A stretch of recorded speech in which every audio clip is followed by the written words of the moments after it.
আলহামদুলিল্লাহ। জোরে সোরে পড়েন তো আলহামদুলিল্লাহ। আলহামদুলিল্লাহ। উপস্থিত মুহতারাম হাজিরিন,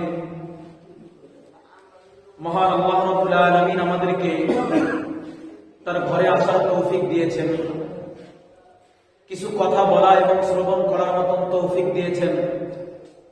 আল্লাহ তাআলা আমাদেরকে পছন্দ করেছেন, আল্লাহ তাআলা আমাদেরকে ভালোবেসেছেন। এই আল্লাহ রাব্বুল আলামিন যে আমাদেরকে ভালোবেসেছেন, এটা আল্লাহ সুবহানাহু ওয়া তাআলার বড় একটি নিয়ামত। এই নিয়ামতের শুকর গুজারি আমরা কোন প্রক্রিয়ায়, কোন পদ্ধতিতে আদায় করব,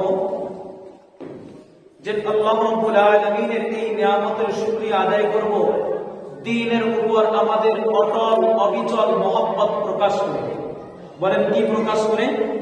মহব্বত প্রকাশ করে, ভালোবাসা প্রকাশ করে এই নিয়ামতের শুকর গুজারি আমরা আদায় করব।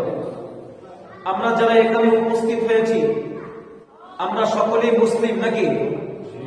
কথা বলেন, আমরা কি মুসলমান? আমরা মুসলমান। আমরা এক আল্লাহকে বিশ্বাস করি কি করি না? আমাদের নবী মুহাম্মদুর রাসূলুল্লাহ সাল্লাল্লাহু আলাইহি ওয়া আলিহি ওয়াসাল্লামকে আমরা দিল থেকে মহব্বত করি কি করি না?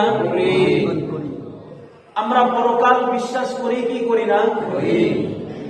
আমরা পরকাল বিশ্বাস করি, আমরা আল্লাহকে বিশ্বাস করি, আমরা আল্লাহকে ভালোবাসি, পক্ষান্তরে আল্লাহর রাসূলকে ভালোবাসি, পক্ষান্তরে আল্লাহ পাকের পক্ষ থেকে নাজিলকৃত কিতাব আল কোরআনুল কারীম, যার এক নাম কিতাব,